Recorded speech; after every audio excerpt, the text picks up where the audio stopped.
di là che sia il Prosecco, quello che è l'elemento, diciamo così, importante di questa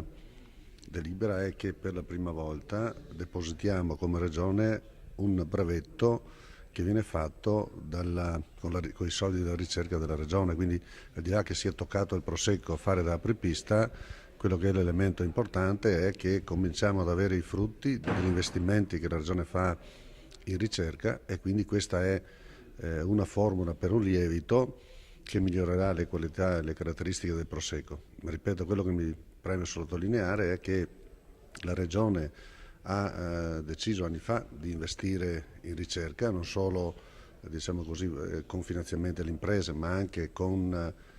alcuni settori, le biotecnologie e le nanotecnologie. Questo è il frutto del finanziamento sulle biotecnologie in collegamento con l'Università